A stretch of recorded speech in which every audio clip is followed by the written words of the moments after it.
She screamed before I even sat down. "He's just a homeless veteran."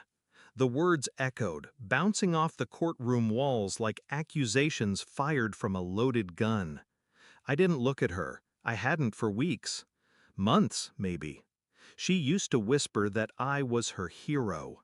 Now she flung my past at me like it was dirt under her manicured nails. I walked slowly toward the bench. In my hand, a single manila envelope, creased, thick, quiet. The judge glanced at me, then at the file. He didn't say much. He didn't need to. He opened it, read it, paused, and then he looked up, his voice colder than marble. "Lock the doors." The bailiff obeyed. You could hear the deadbolt echo. "No one leaves this room." Her new husband shifted uncomfortably beside her. Her mother's hand trembled around her pearls. And her? She didn't move. She couldn't. Her eyes locked onto mine like she was just now realizing I'd never been broken. Just quiet. And now? She remembered what I was like when I stopped talking. 6 months ago, I stood outside the schoolyard gates while my daughter clung to my leg. "Do I have to go back with them?" she whispered. I told her yes, but something cracked behind my ribs. A week later, my lawyer called. "She's going for full custody. Claims you're unstable, homeless, unfit." I laughed. Cold, bitter, unfit. The woman who used to sob on my chest while I cleaned my own bullet wounds now decided I wasn't safe for my own child. She married fast after our divorce. Too fast. Some guy with straight teeth and a wallet thicker than his spine. A finance manager. He wore my watch once. Mine. The one my daughter made with beads and dental floss. She didn't even notice it missing. They smiled in every photo. New house, new car, new father for my daughter. I stayed quiet, because noise never wins in court. Truth does. Eventually. I lived out of a borrowed truck, not because I was broke, but because I wanted them to think I was. Let them feel bold, secure. Let them dig their own grave. I documented everything. Photos, phone records, text messages. Her husband had secrets. 2 numbers, one name that kept showing up on both. A client named Eva. Midnight calls, hotel receipts, a second apartment. Her mother had secrets too. She babysat my daughter, then used that time to raid the trust fund I'd set up. The paper trail was buried, but not invisible.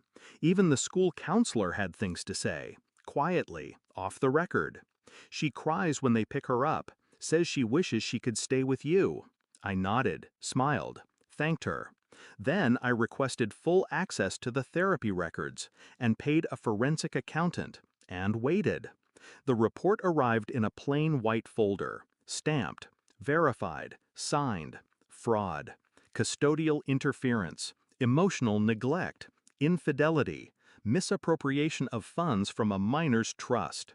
I stared at the words for a long time, not because I was surprised, but because they were real now, solid, tangible.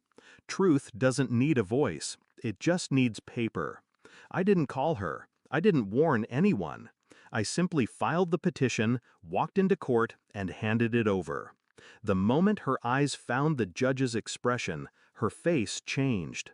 That moment, the one where confidence melts into dread, it's quiet, beautiful. She looked at me like I'd spoken a language she forgot she knew, the one I used in war, the one I used before her. The judge read aloud the summary of the findings. Not loudly, but slowly. Each syllable struck like a hammer. Fraud, neglect, deceit. Her new husband stood up halfway through. "Your Honor, this is absurd." "Sit down," the judge ordered. He did. Her mother didn't speak, just pulled her shawl tighter like it could cover her shame. And her? She stared at me, not with anger, with fear.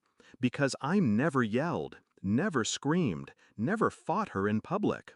But I had been watching, planning, and now delivering. Motion for immediate custody transfer is approved. the judge said, then looked back at her. We'll also be referring this case to the district attorney. Her mouth opened, closed, opened again. She never spoke. There was nothing left to say. Afterward, my daughter sat beside me in the parking lot. We shared a chocolate bar. She smiled. I didn't. She doesn't need to know the truth. Not yet. One day, maybe, but not now. I watched her draw on the dusty window with her finger. Hearts, stars, a stick figure with 2 hands. I'll teach her what truth means. That it doesn't need to scream to be heard. It just needs to be ready. I looked back at the courthouse. Once, that place terrified me. Now, it's just a building. Like a battlefield after the bodies are gone. She'll never forget today, not because of what was said, but because of what wasn't. I didn't take her dignity. I let her watch it collapse. And the final punchline was whispered, not shouted. I was never homeless. I was hunting.